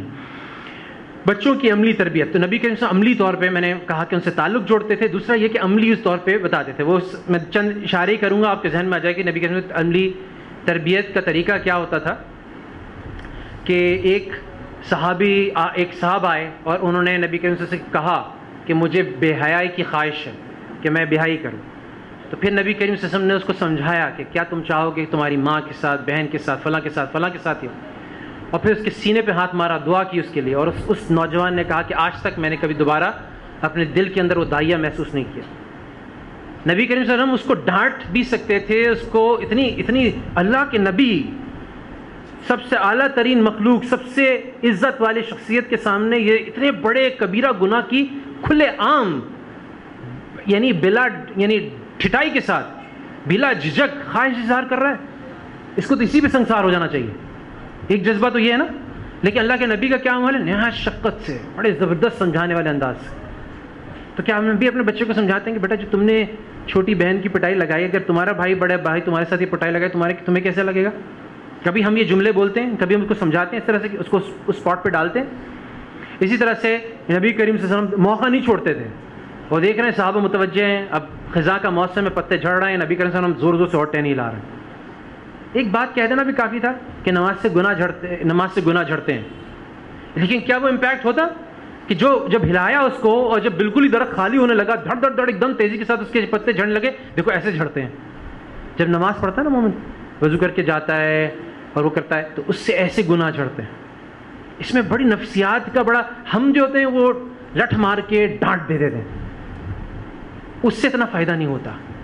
نبی کریم صلی اللہ علیہ وسلم اگلے کی نفسیات کو کہ اس کے لیے کیا ہے، اس کو کس چیز کی سمجھ ہے، اس کی سائیکل. لاسٹ ٹائم میں نے شاید یہ بتائی بھی تھی بات کہ صحابہ سے کہ تم میں سے کون ہے جو عقیق میں بطھا میں زبردست بازار تھے مدینہ کے، وہ اس کے وہاں جائے اور اونٹنی، سرخ اونٹنی پکڑ کے لے آئے اور نہ پیسے دینے پڑے ہیں. میں مفہوم بتا رہا ہوں حدیث کا، نہ کسی کو گن پوائنٹ پہ لینا پڑے، مفہوم بتا رہا ہوں حدیث کا، یعنی قطع رحمی بھی نہ ہو، الفاظ تو دوسرے ہیں، مفہوم بتا رہا ہوں. نہ کسی کو چھیننا پڑے، نہ FIR کٹے، کچھ بھی نہ، اور جا کے لیا. اس کی اپنی وجہ گیا اور آیا. اس کو تو کمانے کی حاصل کرنے کے لیے تو لاکھوں کی، اور پتہ نہیں شاید آج کل کے حساب سے کتنے لاکھوں کی تو وہ اونٹ نہیں ہوتی، تو اس کو تو کماتے میں پتہ نہیں کتنے مہینے لگ جاتے ہیں. اب آپ گئے ہیں 5 منٹ میں لے کر آ گئے، آپ کی ہو گئی. اب نبی کہتے ہیں اب صحابہ کہہ رہے ہیں، صحابہ سارے متوجہ. کہنے کو یہ کہہ سکتے تھے بھائی قرآن کی آیت جب پڑھتے ہو جا کے مسجد میں تو بڑا ثواب ملتا ہے. نہیں، پہلے سوال کیا، سارے متوجہ ہو گئے. جب متوجہ ہو گئے تو اب بولا کہ جب تم جا کے مسجد میں 1 آیت یا 2 آیت کا پڑھ لینا، ایسے ہی ہے کہ تم اس سے زیادہ، اس سے کہیں زیادہ ہے. اب وہ ایک ذہن میں بینچ مارک بن گیا. اب ہمارے بچے ظاہر اونٹ نہیں ہے، ان کو نہیں سمجھ میں آئے گی. تو ہم سے کہیں گے کہ یار آج کل میرا بچہ میرے پیچھے، ایک گاڑی میں نے بیچی تو وہ سارے دن ہر روز کی تحقیق کا، چھوٹا 5 سال 6 سال کا بچہ. ابا آپ کون سی لیں گے، پریس لیں گے کہ فریڈ لیں گے کہ فلاں لیں گے؟ میں ابا میرا خیال آپ یہ گاڑی لے لیں. اتنی نالج ہے اس 6 سال کے بچے کو، کون سی گاڑی ہے، کون سی گاڑی ہے، کون سی. اب اس کے دل میں گاڑی کی محبت بیٹھی ہوئی. اچھا بیٹا تم جا کر یہ قاری صاحب سے پڑھو گے نا، یہ قاعدہ پڑھ لو گے، یہ تھوڑی سی وہ پڑھ لو گے نا، آج قاری صاحب سے تنگ کر رہا ہے. اچھا یہ بھی ہمارے دین میں اہم بات ہے کہ 7 سال تک تعلیم کے معاملے میں بچے کے اوپر بوجھ نہیں ڈالنا. جو ہمارے اسکولس میں الٹا ہوتا ہے کہ اس کو ہم رٹا رہے ہوتے ہیں چیزیں، تو زبردستی کر رہے ہوتے ہیں، مار پیٹ تک کر رہے ہوتے ہیں. تو یاد رکھیے گا 7 سال تک اس کے ذہن پہ بوجھ نہیں ڈالنا، ہمارے عین دین کا حصہ ہے، اس کی نفسیات کو، اس کی معصومیت کو برقرار کرنے رکھنا. تب بچے کو ہم کہہ سکتے ہیں کہ یہ چیز تمہیں ملے گی جب تم یہ قاعدہ پڑھو گے. اب اس کے دل سے اندر سے یہ خواہش آ رہی ہے. عملی طور پہ بچے کو دیکھا، مثلا صبح شام کے سارے اذکار اس کو سکھائے، اس کی نماز خطبے کی، کیا اس کے رکوع میں تعدیل ہے کہ نہیں، کیا رکوع میں انگلیاں ٹھیک ہیں کہ نہیں، جب مسجد سے نکل رہا ہے تو کون سا پاؤں باہر نکال. اب یہ وہی والد کر سکتے ہیں جس کو فکر ہو، جس کو فکر ہے، وہ اپنے بچوں کو واچ کر رہا ہے. ابھی سے اگر 7 سال 8 سال 9 سال کی عمر میں اس کی عادت پکی ہو گئی مسجد سے نکلتے وقت بایاں پاؤں نکالنے کی، اب اس سے کوئی چھین ہی نہیں سکتا، اور صدقہ جاریہ آپ کا ہے، ریمیٹنس آپ کو پہنچے گی. موٹی موٹی چیزیں، باتھ روم میں کیسے جانا ہے، ٹوپی پہن کے رکھنا ہے، اس فلاں وقت ٹوپی پہننی زیادہ ضروری ہے، ٹھیک ہے، یہ اعتماد کرنا ہے، ٹخنوں سے اوپر پانچے رکھنے ہیں. ہمارے ایک بڑے اچھے دوست ہیں مفتی احسان کلیم صاحب، وہ کہتے ہیں کہ بچپن سے ایسی عادت ڈالی تھی والد صاحب نے. والد صاحب ان کی صحبت یافتہ تھے، مولانا اشرف تھانوی رحمہ اللہ کے خلیفہ کے صحبت یافتہ تھے، ان کے صحبت یافتہ کی صحبت یافتہ تھے. میاں جو نجم احسن ہے، بابا نجم احسن ناظم آباد میں ہوتے تھے، تو وہی کہتے ہیں کہ بچپن سے میں تو پینٹ شرٹ پہن کے بڑا ہوں. وہ کہتے تھے کہ اتنی وہ ہوتی تھی ہمیں کہ ہم سر پہ ٹوپی یا پاؤں کے نیچے شلوار کا، یعنی طبیعت میں تقدر آ جاتا تھا، تکلیف ہو جاتی تھی اگر کوئی ایسی صورت ہو. تو ہم بھی اپنے بچوں کو اس پہ ڈال سکتے ہیں. اس اسٹیج پر یہ کرنا آسان ہے. لیکن ایک اور مسئلہ اس کے ساتھ یہ ہوتا ہے کہ جب بچوں کو ہم تقوی پہ ڈالتے ہیں تو دیندار لوگوں کے اندر عام طور پہ جو اس کو بیماری ہمارے بڑے کہتے ہیں، تو میں اس لیے بیماری کا ورڈ استعمال کر رہا ہوں، وہی ہو جاتا ہے کہ وہ اگر کسی پینٹ شرٹ والے کو دیکھتا ہے جس کی ٹخنے سے نیچے پینٹ جینز جا رہی ہے، تو اس کے دل میں اس کی تذلیل، اس کو ہلکا سمجھنا یہ آ جاتا ہے. یہ اس متقی کے لیے خطرناک ہوتا ہے، کیونکہ اس کے ظاہری حلیے کی وجہ سے اس کے دل میں جو ایمان ہے، جو اس کی قدر اس کی وجہ سے ہے، تو اس کی قدر کو نہ پہچاننا، اس کے ظاہری حلیے کی وجہ سے اپنے دل میں اس کی نفرت بٹھا لینا، یہ بڑا خطرناک ہے. کیونکہ نہ اس کو فائدہ پہنچا سکے گا، نہ آگے دعوت دے سکے گا، نہ اس سے محبت کر سکے گا، نہ اس کو صحیح راستے پہ لا سکے گا. بلکہ ہو سکتا ہے، اس بات کا بھی ڈر ہے، جیسے وہ بنی اسرائیل کے 2 بھائیوں کے بارے میں آیا کہ جو گناہ گار تھا اس کے بارے میں جو نیک تھا، اس نے ایونچولی دعوت دیتے ایک پوائنٹ آیا، فرسٹریشن میں قسم کھا لی، ہرگز اللہ تمہیں جنت میں داخل نہیں کریں گے، ہرگز تمہیں جہنم میں داخل. تو معاملہ اللہ نے الٹا کر دیا. تم کون ہوتے والے فیصلہ کرنے والے، قسمیں کھانے والے؟ تو لہٰذا کسی کے بارے میں ہم یہ نہیں کہہ سکتے کہ تم جو ہو وہ کسی کے بارے میں نہیں کہہ سکتے. اسی لیے میں بار بار ریپیٹ کرتا ہوں، اپنے آپ کو بھی یاد دلاتا ہوں کہ آپ کسی کے بارے میں، کسی مسلمان کے بارے میں بھی نہیں سوچ سکتے یہ حقیر ہے. کسی مسلمان کی تحقیر آپ کے دل میں آ گئی، آپ کی اپنی تحقیر اللہ سبحانہ وتعالیٰ کے سامنے ثابت ہو گئی. تو ہر ایک کو اپنے سے بہتر سمجھنا ہے. ایک اور اہم پہلو اس میں یہ ہے کہ جس طرح سے آپ کا رویہ ہے، جو کچھ آپ کر رہے ہیں، وہ سب سے بڑا ٹیچنگ لیسن ہے بچے کے لیے. آپ اپنے ملازمین سے کیسے بات کر رہے ہیں، آپ کی اہلیہ آپ سے کیسے بات کر رہی ہیں، آپ اپنی اہلیہ کے ساتھ کیسے بات کر رہے ہیں. ہم انگریزی میں کہتے ہیں، ایک طرف میں نے اپنی اہلیہ کو زور سے غصے میں بات کی کہ تمہیں کتنی دفعہ کہا ہے یہ کر لیا کرو. تو بچوں کو میں آپ بتا رہا ہوں، قولوا للناس حسنا، لوگوں سے ذرا سا نرمی سے بات کرو، الطاف سے بات کرو، لطف سے بات کرو، آسانی سے بات کرو، نرمی سے بات کرو. تو انگریزی میں ہم کہتے ہیں ایک معاملہ کہ what you are doing is so loud that I can't hear what you are saying. جو تم کر رہے ہو اتنا میرے کانوں میں گونج رہا ہے، مجھے نظر ہی نہیں آ رہا، مجھے سنائی نہیں دے رہا کہ تم کیا رہے ہو. یعنی ایک والد ہے، وہ سٹا لگاتے ہوئے کہے بیٹا کبھی بھی سگریٹ نوشی نہ کرنا. سٹا بھی ساتھ ساتھ لگا رہا ہے، سرور بھی لے رہا ہے، آنکھیں بھی بند ہو رہی ہیں، مزے بھی لے رہا ہے، اور ساتھ ساتھ والد بیٹے کو کہہ رہا ہے کہ بیٹا سگریٹ نہ پینا. تو اس کے ظاہر اثرات نہیں ہوں گے. تو میں بچے کو کہہ رہا ہوں بیٹا ٹیک لگا کے کھانا نہیں کھاؤ، نبی کریم صلی اللہ علیہ وسلم نے کھانا نہیں کھایا، میں غلام ہوں، میں کیسے اللہ کی نعمت ہے میرے سامنے، میں کیسے اس کی ناقدری کروں، اور میں خود ٹیک لگا کے کھانا کھا رہا ہوں. میں خود جو ہوں وہ اذان ہو گئی، نماز کا ٹائم ہو گیا، 5 منٹ اوپر ہو گئے، اب میں وضو کرنے اٹھ رہا ہوں. بچوں کو رات کی تعلیم میں بتا رہا ہوں کہ دیکھو نماز کے لیے اہتمام کرنا چاہیے. میں اپنے آپ کو بھی متوجہ کر رہا ہوں، ہر ایک کے اندر ایک کمزوری ہوتی ہے. اس میں ظاہر ہے کہ پہلی یہ کہ میں اہتمام کروں، بچے آٹومیٹکلی اہتمام کریں گے. میں نے یہ بحیثیت باپ کے جو سب سے بہت بڑا میں نے محسوس کیا کہ بہت کارآمد، بہت مجرب چیز جو ہے، بچوں کو اگر آپ کسی طرح فجر کی نماز کے لیے، فجر کی نماز عام طور پہ لڑکوں پہ بھاری ہوتی ہے، اسکول جانا ہوتا ہے، اسکول ایسے ٹائم پہ ہوتا ہے گرمیوں میں خاص طور پہ کہ بچوں کو دوبارہ نیند لینی پڑتی ہے، پھر سوئیں، پھر اٹھیں، پھر یونیفارم بدلیں، مشکل ہوتی ہے. تو اکثر دیندار سے دیندار والدین بھی جو ہے نا بچوں کو گھر پہ نماز پڑھا دیتے ہیں فجر. اگر ہم کسی طرح سے فجر کی نماز کے لیے بچوں کو اپنے ساتھ اٹھا لیں اور ساتھ لے چلیں. اور صبح کے اذکار کی لسٹ ہے, اللہم بک اصبحنا وبک امسینا وبک نحیا وبک نموت والیک المصیر. اصبحنا واصبح الملک للہ رب العالمین. اللہم انی اسألک خیر هذا اليوم فتحہ ونصرہ ونورہ وبرکتہ وہداہ اعوذ بک من شر ما فیہ ومن شر ما. ساری چیزیں اس میں آ گئیں. یا اللہ خدا ہدایت دے دے, خیر دے دے, حفاظت دے دے, دن کی جتنے شر اس میں سب سے پناہ دے دے. بسم اللہ الذی لا یضر اعوذ بکلمات اللہ التامات. ساری حفاظت آ گئی. آیت الکرسی, حامی, یہ ساری پوری. حسبی اللہ لا الہ الا هو علیہ توکلت وہو رب العرش العظیم 7 مرتبہ. یہ ساری کل میں آپ کو گارنٹی کے ساتھ زبان پہ چڑھ جائے 5 منٹ سے زیادہ نہیں لیتے. 5 منٹ ہمارا 7-8 منٹ شاید پیدل فاصلہ بنتا ہے مسجد تک گھر سے, اور 5 منٹ لگتے ہیں گاڑی نکالنے میں, پارک کرنے میں. پوری ہو جاتی ہے. واپسی پہ سورہ یاسین پوری ہو جاتی ہے فجر کے وقت جاتے آتے ہوئے.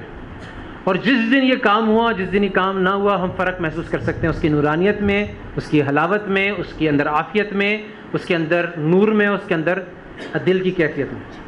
صبح کا ایک عمل ہے, چھوٹا سا عمل ہے, چھوٹا سا 5 منٹ کا عمل ہے. 5-6-7 منٹ میں بچہ حافظ ہے, 5 منٹ سے زیادہ یہ سورہ یاسین میں نہیں لے گا. تو یہ ساری چیزیں ہیں جس پہ ہم نے ڈال دیا, تو بچے کی ہم نے حفاظت کی بھی انشورنس لے لی, بچے کی اخلاقی, علمی, روحانی, گمراہی سے بچنے کی ساری چیزیں اس کو دے دی. اور یہ چیزیں جتنی جلدی سکھا کر کے رات کو سونے سے پہلے کی دعائیں, ہر طرح کی حفاظت اس میں آ گئی. میں نے ایک یہاں پر کچھ کاپیز کرائی ہیں آپ حضرات کے لیے, آپ لوگ لے جانا نہ بھولیے گا. جتنی دعائیں قرآن شریف اور احادیث میں آئی ہیں انبیاء کرام علیہ السلام سے, اللہ سبحانہ تعالیٰ نے خود سکھائی ہیں, نبی کریم صلی اللہ علیہ وسلم نے مانگی ہیں, اس تقریباً اس میں ہم نے جمع کرنے کی کوشش کی ہے. 2 سائٹ پہ اس کا ترجمہ بھی ہے, تھوڑا سا ترجمہ میں کہیں کہیں ٹائپو ہے, لیکن غور سے دیکھیں گے سمجھ میں آ جائے گا. وہ میں نے فوٹو کاپی ہونے کے بعد دیکھا, لیکن آیات میں, دعاؤں میں کوئی ٹائپو نہیں ہے. تو یہ ہم یاد رکھیے گا. پھر میں اصرار کر رہا ہوں, پھر میں تکرار کر رہا ہوں کہ سب سے بڑی متاع, سب سے بڑا سرمایہ آپ کی بچے ہیں. ہم سب اپنے اپنے بچوں کو بجائے مدارس کے, اسکولز کے, دوسرے اداروں پہ چھوڑنے کے بجائے خود اگر اس کا اہتمام کر لیں اور خود اس کو اپنے ہاتھ میں لے لیں, تو ہم یہ دیکھیں گے کہ یہ سارا معاشرہ سدھر جائے گا. سارا معاشرہ خود ہی واپس رستے پہ آ جائے گا. ایک آخری بات پہ بات ختم کروں گا کہ یاد رکھیے گا کہ ابھی جیسے یہ جاگنے والی راتیں آ رہی ہیں, مجھے یاد ہے کہ بچپن میں ان جاگنے والی راتوں میں ہمارے یہاں نانی کے یہاں خاص طور پہ چاندنی بچھتی تھی, سب مل کے آ کے بیٹھتے تھے. کوئی نفل پڑھ رہا ہوتا تھا, کوئی قرآن پڑھ رہا تھا, تو کوئی تسبیحات کر رہا ہوتا. پھر رات میں جب تھکنے لگتے تھے تو نانی ہم کو اپنے پاس بلاتی تھیں, اور کبھی حضرت موسیٰ کا واقعہ, کبھی حضرت ابراہیم کا واقعہ, کبھی نبی کریم صلی اللہ علیہ وسلم کا کوئی واقعہ. اس سے کیا ہوا کہ اس ماحول, اچھا ظاہر اللہ کی یاد ہے, اس کی برکات ہیں, پورا ماحول بنا ہوا ہے. تو ایک جو ہم نے انٹلیکچوئل بات کی, ہم نے جسمانی بات کی, میں روحانی بات کر رہا ہوں, روحانی تربیت کی.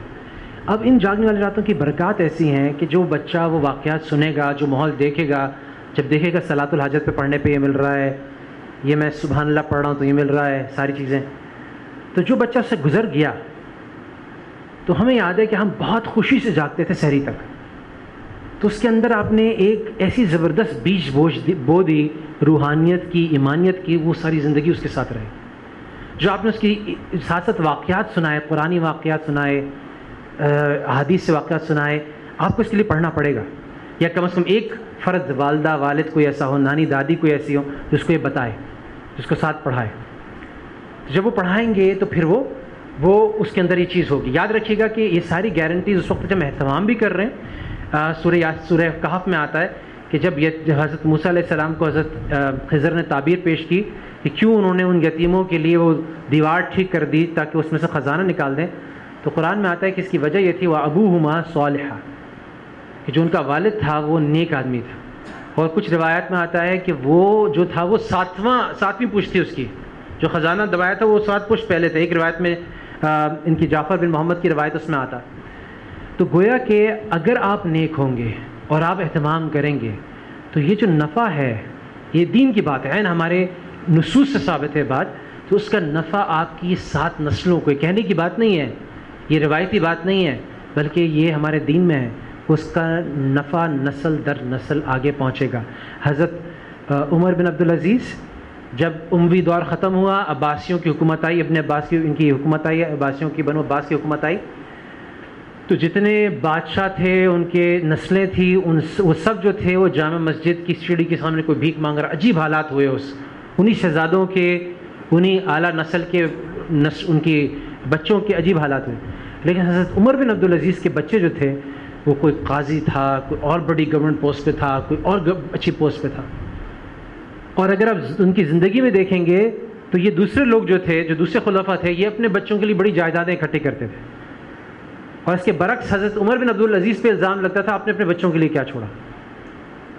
تو ایک بہت اہم بات یہ ہے کہ حضرت عمر بن عبدالعزیز نے حرام کا ایک پائی بھی، وہ بھی اپنے بچوں کے لیے آگے نہیں چھوڑا، بلکہ ان کو اس پہ رکھا، لیکن ان کے لیے ان کی تعلیم ایسی دی کہ وہ آگے تک سچ چلے۔ ایک میں چھوٹی سی بات پڑھ رہا تھا ان کی، ہم ہر ایک سے دین کا مزاج ہے خذ ما صفا و ضع ما قدر، جس سے اچھی چیز لے سکو اس سے اچھی چیز لو۔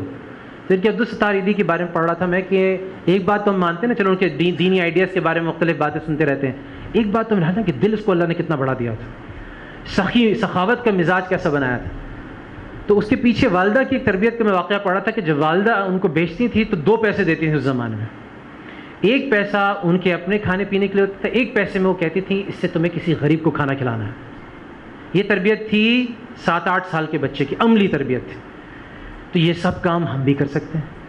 تو سب سے بڑی بات یہ کہ ہم اس کا ارادہ کریں، یہ سمجھیں کہ یہ جو ایک چھوٹا سا چند آدھے گھنٹے کا لیکچر تھا، 40 منٹ پون گھنٹے کا لیکچر تھا، یہ جو ہے یہ اختتام نہیں ہے، یہ ابتدا ہے۔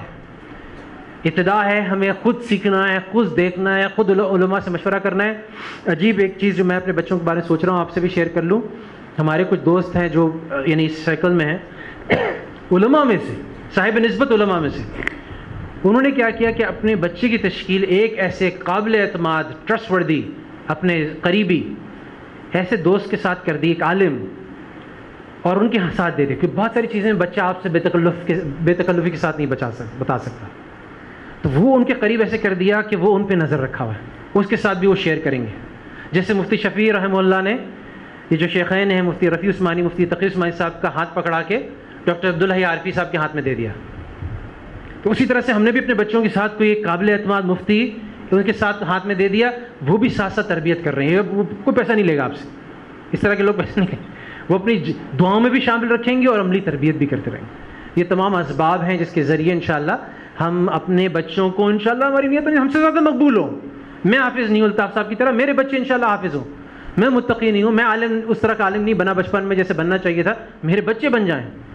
ابھی میں نے کوشش کی کہ بچے کو عربی سکھانے کے بعد 12 سال کی عمر میں، اس دفعہ جب وہ قرآن سن رہا تھا پہلی دفعہ، سامع کی حیثیت سے بالغ نہیں ہوا ابھی، تو میں نے اس کو ایک مفتی صاحب کو کہہ کے اس کو جو پارا اس نے اس دن تیار کرنا ہوتا تھا قاری صاحب کے ساتھ سماعت کے لیے رات میں، اس کا ساتھ ساتھ ترجمہ میں بٹھا دیتا تھا، عربی اس کی شدبد ہے، میں کہتا اس سے نکلوائیں ترجمہ کیا ہوگا۔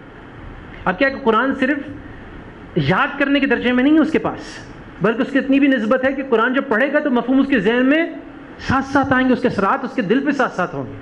تو یہ سارے کام ہم انشاءاللہ ہمت کر کے کر سکتے ہیں، جتنا ہم اس میں گڑ ڈالیں گے اتنا میٹھا ہوگا، جتنی دعائیں کریں گے، دعائیں انشاءاللہ ضرور لے کے جائے گا، اہتمام سے کریں، کچھ دعائیں ایسی ہر فرض نماز کی بات کریں، اس کا اہتمام کریں کہ ہم سے دن میں والدہ والد کے زبان پر چڑھ جائیں، اس کو بار بار کرنے والے بن جائیں۔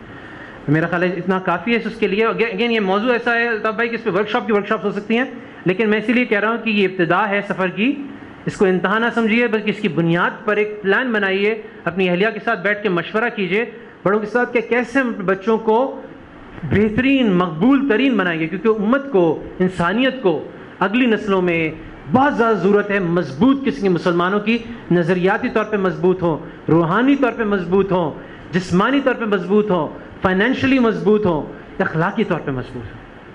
اللہ سبحانہ تعالیٰ ہم سب کو توفیق دے اور ہماری نسلوں کو یہ تمام فضائل، یہ تمام خصائل عطا فرما دے۔ آخر دعوانا الحمدللہ رب العالمین۔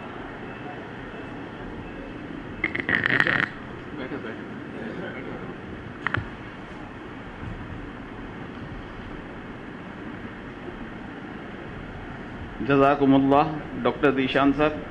ڈاکٹر ذیشان صاحب بہت سارے لوگ جو ہے بعد میں آئے، میں ان کا پھر سے دوبارہ سے تعارف کرواتا چلوں۔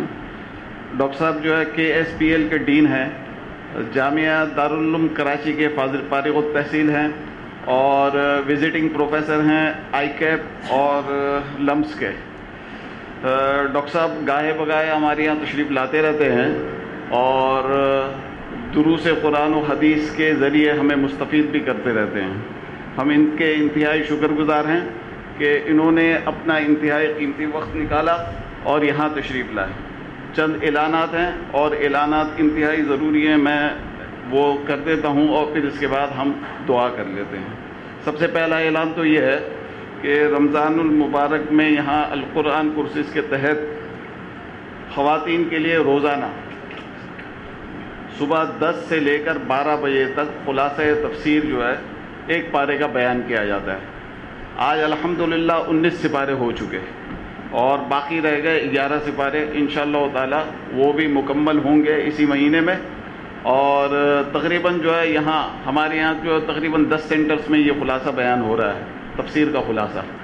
اور جو ہے یہاں القرآن کورسز سینٹر میں روزانہ تقریباً 600 خواتین کی حاضری ہے. جو خواتین اب تک شریک نہیں ہو سکی ہیں اور جو ہمارے یہاں یہ مرد حضرات بیٹھے ہوئے ہیں ان کے یہاں کی خواتین ابھی تک اس سلسلے میں شریک نہیں ہو سکی ہے، تو میری ان سے گزارش رہے گی کہ باقی 11 پاروں کی ترجمہ و تفسیر اور خلاصہ تفسیر سمجھنے کے لیے وہ یہاں آنا شروع کر دیں. 29ویں روزے کو انشاءاللہ تعالی ختم القرآن ہوگا تفسیر کا، اور وہ انشاءاللہ منعقد ہوگا گل بہار لان عالمگیر روڈ پر. تو اس میں بھی ماشاءاللہ جو بہت بڑا اجتماع ہوتا ہے، تقریباً 3,500-4,000 ہزار خواتین ہوتی ہیں اس میں. تو اس کے لیے بھی میں خصوصی گزارش کروں گا کہ جو خواتین بالفرض خدا نخواستہ کسی اپنی مجبوری کی وجہ سے شریک نہیں ہو سکی ہیں ابھی تک اور شریک نہ ہو سکیں تو وہ ختم قرآن میں تو ضرور شریک ہو. حقیقت یہ ہے، میں مختصر آپ کو بتاتا چلوں، کل ورکنگ ڈے بھی ہے، میں آپ کا زیادہ وقت نہیں لوں گا، کہ جب تک ہم جو اپنی نوجوان نسل کو اور جب تک ہم خود اور ہمارے جو بچے ان کو رجوع الی القرآن کی طرف لے کر نہیں آئیں گے، ہمارے مسائل حل نہیں ہو سکتے ہیں. ہماری معاشرے کے اندر جگہ جگہ فرقہ واریت کے جو جراثیم ہیں اس کی بنیاد دراصل قرآن کریم سے دوری ہے. اور اسی لیے حضرت شیخ الہند رحمۃ اللہ علیہ جب مالٹا کی جیل سے رہا ہو کر آئے تھے تو ان سے جب پوچھا گیا کہ بھائی حضرت آپ کی زندگی کا نچوڑ کیا ہے، وہ کہنے لگے میں مالٹا کی جیل کی تنہائیوں میں غور کرتا رہتا تھا مسلمانوں کے تنزل کے اسباب، تو مجھے 2 ہی سمجھ میں آئے. نمبر 1 قرآن کریم سے دوری، نمبر 2 فرقہ واریت. میں نے یہ دیکھا ہے، میرا مشاہدہ ہے کہ جن مساجد میں اور جہاں کہیں بھی قرآن کریم کا ترجمہ و تفسیر بیان ہوتا ہے وہاں میں نے دیکھا ہے کہ وہاں کے جو نمازی جو ہوتے ہیں ان کے ذہن جو ہے وہ بڑے زبردست پازیٹیو ہوتے ہیں. فرقہ واریت کی کوئی گنجائش ان میں نہیں ہوتی اور ہر کسی کو وہ مائل اسی طرف کرتے ہیں اور ان کے اندر ایک اجتماعیت کا جذبہ موجود ہوتا ہے، توڑ کا جذبہ موجود نہیں ہوتا ہے. یہ قرآن کریم کا ایک معجزہ ہے. تو اس کو ہمیں رواج پذیر کرنے کی ہمارے معاشرے کے اندر انتہائی طور پر ضرورت ہے. یہاں یہ جو سلسلہ شروع ہوا ہے تو یہ کافی و شافی نہیں ہے، بلکہ اس کو ہمارے یہاں کا ایک فرد وہ جب تک رواج نہیں دے گا تو ہم اپنی ذمہ داری سے عہدہ برا نہیں ہو سکتے. اور ظاہر سی بات ہے ہمارے 10 سینٹرز یہ والا کام کر رہے ہیں تو کراچی کی آبادی بھی تو دیکھ لیں. یہاں 600 خواتین اگر شریک ہو رہی ہیں تو ہم نے کوئی جو ہے بہت بڑا تیر نہیں مارا ہے، ایک کوشش کی ہے.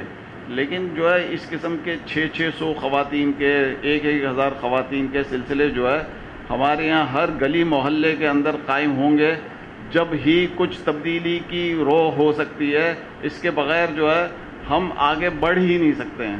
لہذا میری گزارش یہ ہے کہ اس حوالے سے ہم اپنے آپ کو متوجہ کریں. دوسری عرض میری یہ ہے کہ قرآن کریم کے ترجموں کا جہاں تک سوال ہے تو اس کو بھی ہمیں حرز جان بنانا چاہیے. اور میں ہر سال اس کا اعلان کرتا ہوں اور اس میں تکرار بھی ہے، لیکن یہ تکرار ہمارے یہاں انتہائی ضروری ہے. میں ہمیشہ اعلان کرتا ہوں کہ حضرت مفتی تقی عثمانی دامت برکاتہم کا جو آسان ترجمہ قرآن ہے اس کو ہم حرز جان بنائیں. اس کی بنیادی وجہ یہ ہے کہ یہ ترجمہ قرآن بالکل کنٹمپریری جو اردو اس میں لکھا گیا ہے، اور ہماری نوجوان نسل کو ہمیشہ سے یہ شکایت رہی ہے کہ یار ہم ترجمہ قرآن پڑھنے کے لیے تو بیٹھتے ہیں لیکن سمجھ میں کچھ بھی نہیں آتا، اس لیے کہ اس کی اردو آؤٹ ڈیٹڈ ہے. تو میری گزارش یہ ہے کہ یہ ترجمہ قرآن مفتی تقی عثمانی صاحب نے جو لکھا تو اسی کو پیش نظر رکھ کر لکھا. الحمدللہ جو ہے اس کا ایک ایک جملہ جو ہے بآسانی سمجھ میں آ جاتا ہے. اس کے ساتھ ساتھ انہوں نے جو ہے اس کی تشریح بھی جو ہے حاشیے میں لکھی ہے، تو قرآن کریم کے مفاہیم کلی طور پر اس حوالے سے سمجھ میں آ جاتے ہیں.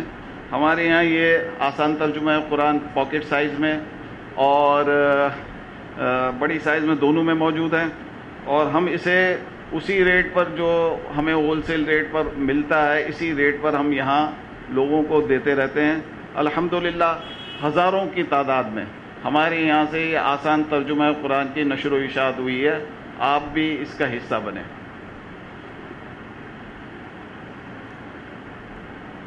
انشاءاللہ تعالی رجوع الی القرآن کے حوالے سے ایک اور سلسلہ رمضان المبارک کے بعد ہمارے یہاں القرآن کورسز سینٹر اور اس کی جتنی بھی برانچز ہیں اس میں شروع ہوگا، اور وہ ہے 1 سالہ کورس القرآن کورسز کا.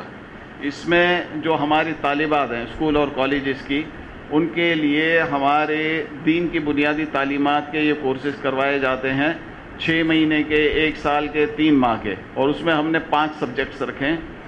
قرآن کریم کا ترجمہ منتخب جگہوں سے، حدیث منتخب، فقہ منتخب، اور تجوید اور بیسک عربک گرامر. تو ہمارا یہاں کا جو نظام تعلیم ہے ہمارے اسکولز کالجز کا، وہ ہمارے مسلمانوں کو صحیح معنوں میں مسلمان بنانے میں مددگار نہیں ہے. تو کم سے کم ہم اس قسم کے کورسز کروا دیتے ہیں تو ہماری طالبات میں اس قسم کی شدھ بت پیدا ہو جاتی ہے. میں جتنی بھی خواتین بیٹھی ہوئی ہیں ان سے بھی گزارش کروں گا کہ وہ بھی داخلہ لیں، جو ابھی تک نہیں پڑھ سکیں. اپنی بچیوں کو بھی وہ متوجہ کریں کہ اس قسم کے جو جتنے بھی ہمارے یہاں کورسز ہو رہے ہیں اس میں داخلہ لیں. صرف یہی نہیں بلکہ انشاءاللہ تعالی بیسک عربک گرامر کی 1 سال کی کلاسز بھی یہاں شروع ہوں گی، اور عربک جو ہے لینگویج کو جو ہے بولنے کے اعتبار سے اس کی کلاسز بھی، جس کو عربی حوار کہا جاتا ہے، اس کی کلاسز بھی شروع ہوں گی. اور ترجمہ و تفسیر کی 1 سال کی اور 2 سال کی کلاسز بھی یہاں شروع ہوں گی. تو اس میں بھی داخلہ لینے کے لیے ابھی سے ہی ذہن بنائیں.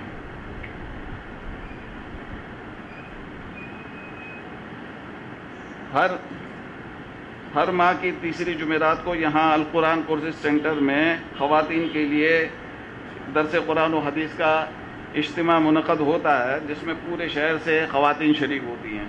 تو اس بار رمضان کے بعد یہ پروگرام 20 جولائی کو ہوگا. اسی طریقے سے ایک درس قرآن و حدیث ہر ماہ کی دوسرے اتوار کو صبح 10:30 سے لے کر 12:45 بجے منعقد ہوتا ہے، مرد حضرات اور خواتین کے لیے.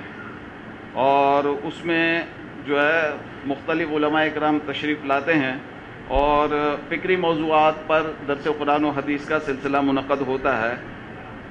انشاءاللہ تعالی ہمارا یہ والا درس انشاءاللہ 9 جولائی کو منعقد ہوگا. تو میری تمام حضرات اور خواتین سے گزارش رہے گی کہ اس میں بھی شرکت کو یقینی بنائیں، اور ریگولر شرکت جو ہے وہ اپنی اس حوالے سے کریں، تاکہ جو ہے اس قسم کے سلسلے جو ہے ہمارے یہاں کے جو دوسرے سینٹرز ہیں اور جو ہے ہمارے یہاں کے دیگر گلی محلے ہیں اور ہمارے یہاں کے دیگر علاقے ہیں اس میں بھی یہ سلسلے شروع ہوں. ہمارے بہت سارے حضرات ابھی آئے ہیں، بہت ساری خواتین ابھی آئی ہیں. تو انشاءاللہ تعالی ہم جو دعا کریں گے تو اس میں بہت سارے ایسے حضرات ہیں جنہوں نے اپنی دعا کے لیے مجھ سے کہا تھا، تو ان کے لیے بھی دعا کر لیتے ہیں، اور ڈاکٹر صاحب ہی دعا کروائیں گے. میں عرض کر دیتا ہوں، ہمارے یہاں جو اس دنیا سے جا چکے مرحومین، اس میں میرے والدین ہیں، میرے بھائی اور 3 بہنیں ہیں، میرے 3 بہنوئی ہیں، میرے ساس سسر اور دیگر اقارب، جینم حاجیانی ہیں، عبدالرشید کی والدہ ہیں، عبدالعزیز ساؤنڈ والوں کی اہلیہ ہیں، عمار بھائی جن کا 2 دن پہلے امریکہ میں انتقال ہوا، اور یہاں جتنے بھی حضرات اور خواتین بیٹھے ہوئے ہیں ان کے جو اقارب اس دنیا سے جا چکے ہیں ان کے لیے بھی ہمیں ان کی مغفرت کے لیے دعا کرنی ہے۔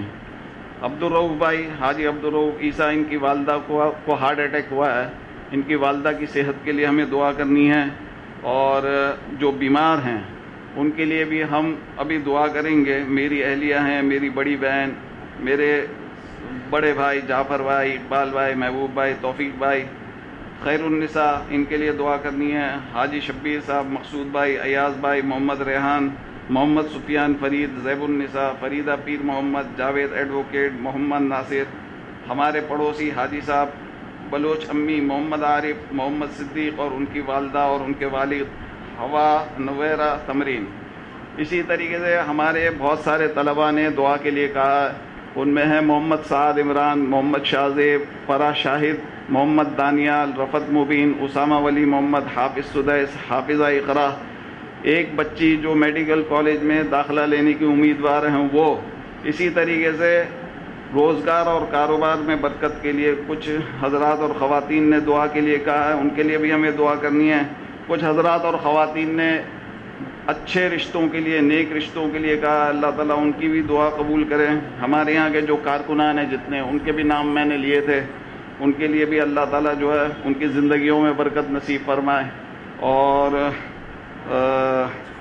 اللہ تعالیٰ جو ہے ان کی کوششوں اور ان کی جو صحیح جو ہے اس میں اور مزید برکت نصیب فرمائے۔ میں جناب ڈاکٹر صاحب سے دعا کے لیے درخواست کروں گا۔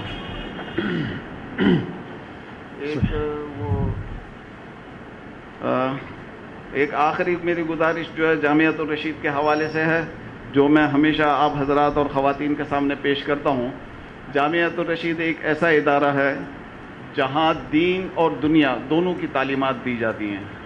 جہاں ایک بندہ جو ہے عالم دین بنتا ہے تو اس کے ساتھ ساتھ جامعۃ الرشید میں تعلیم حاصل کرنے میں وہ MBA، BCom اور دیگر مینجمنٹ کورسز وغیرہ میں بھی ید طولہ حاصل کر چکا ہوتا ہے۔ تو یہاں کے حوالے سے میں ہمیشہ جو ہے آپ لوگوں سے گزارش کرتا ہوں کہ اس ادارے کی معاونت ہمارا فرض اولین ہے۔ تو اس حوالے سے جو حضرات اور خواتین کچھ معاونت وغیرہ کا سلسلہ کرنا چاہیں تو وہ انشاءاللہ میرے سے بعد میں مل سکتے ہیں۔ جزاکم اللہ۔ الحمد للہ رب العالمین، سبحان اللہ والحمد للہ ولا الہ الا اللہ واللہ اکبر ولا حول ولا قوة الا باللہ العلی العظیم، الاول والآخر والظاہر والباطن بیدہ الخیر ویحیی ویمیت وہو علی کل شیء قدیر۔ اللہم صلی علی محمد وعلی آلہ وصحبہ وبارک وسلم۔ اللہم صلی علی محمد وعلی آلہ وصحبہ وبارک وسلم۔ اللہم صلی علی محمد وعلی آلہ وصحبہ وبارک وسلم۔ ربنا ظلمنا انفسنا وان لم تغفر لنا وترحمنا لنكونن من الخاسرين۔ ربنا آتنا في الدنيا حسنة وفي الآخرة حسنة وقنا عذاب النار۔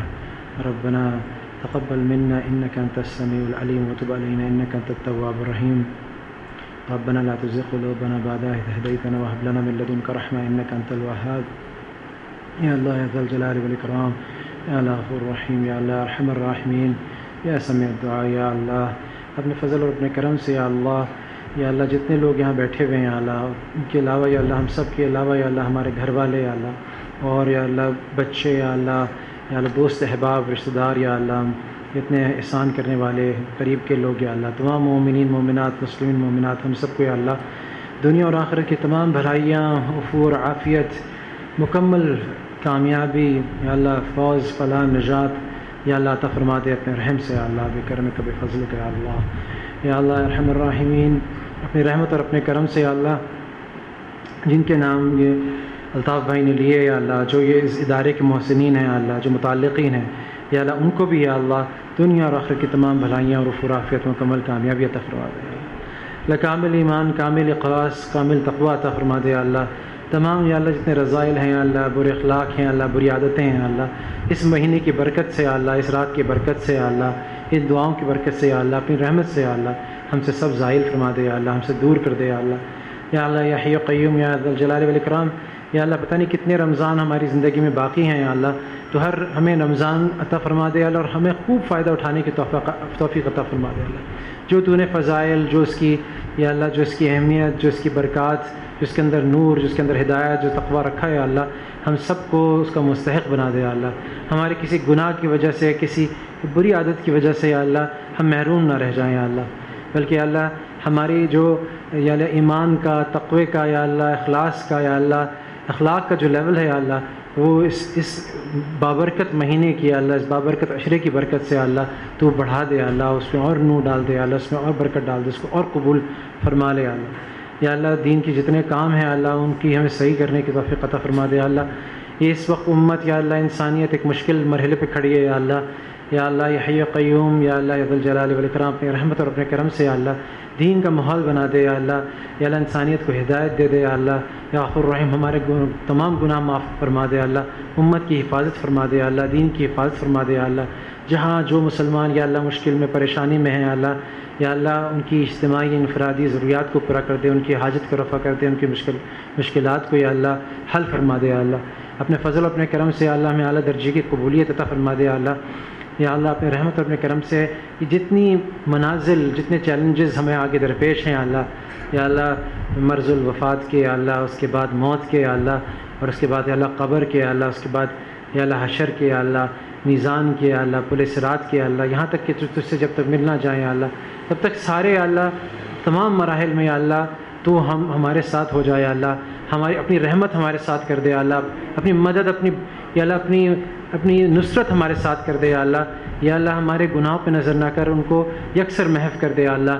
فقط ہمارے یا اللہ جو تو نے نیکیاں کرنے کی ہمیں توفیق دی یا اللہ، وہ بھی تیری رحمت سے یا اللہ، محض اپنی رحمت سے یا اللہ یہ تمام مشکل مراحل پار کرا دے یا اللہ، اپنے فضل سے یا اللہ ہم جب تیری ملاقات کے لیے کھڑے ہوں یا اللہ، تو یا اللہ ہمارے لیے وہ دن جو ہے ہماری وجود کا سب سے خوشی کا دن یا اللہ، سب سے بڑا دن ہمارے لیے بنا دے یا اللہ۔ اور اس دن دنیا میں بھی یا اللہ، زندگی میں بھی جو ہم فیصلے کریں یا اللہ، جو زندگی کی ترتیب بنائیں یا اللہ اپنے متعلق، اپنے بچوں سے متعلق یا اللہ، اس کے اندر یہ دن جو جس میں تجھے منہ دکھانا ہے، تیرے سامنے کھڑا ہونا ہے، اس کو سامنے رکھ کے ساری ترتیبیں بنانے والے بن جائیں یا اللہ۔ یا اللہ ہر کام یا اللہ اس میں تیری رضا کو دیکھنے والے ہو جائیں یا اللہ، تیری رضا کو تلاش کرنے والے ہو جائیں یا اللہ۔ یا اللہ تیرے فضل سے یا اللہ، تیرے کرم سے یا اللہ جو عادتیں اچھی ہمیں اس رمضان میں پڑھی ہیں اللہ، تہجد کی یا اللہ، اوابین کی یا اللہ، اشراق کی یا اللہ، تسبیحات کی یا اللہ، قرآن کی فراوانی کے ساتھ تلاوت کرنے کی یا اللہ، ان کو یا اللہ دیگر رمضان کے علاوہ دیگر مہینوں میں بھی ہماری عادت بنا دے یا اللہ۔ بس تقوی کی یا اللہ، نظروں کی حفاظت کی یا اللہ، غیبت سے بچنے کی یا اللہ، جھوٹ سے بچنے کی یا اللہ، تمام چیزوں سے یا اللہ ہمیں یہ تقوی جو ہے ہمارا یہ مستقل ہمیں حصے میں اپنے ہمارے دے دے یا اللہ۔ جو اللہ ہم نے نشست کی یا اللہ، ہم نے فکر کی اپنی نسلوں کے بارے میں یا اللہ، بچوں کے بارے میں یا اللہ، تو اپنے فضل و کرم سے یا اللہ سب سے پہلا تو اسٹیپ یہی ہے اللہ کہ ہم تجھ سے دعا کریں یا اللہ، یہ جو دعائیں ہم نے یا اللہ یہ نکالی ہیں یا اللہ، جو تو نے ہمیں سکھائی ہیں یا اللہ، ہم اس کے کرنے والے بن جائیں یا اللہ۔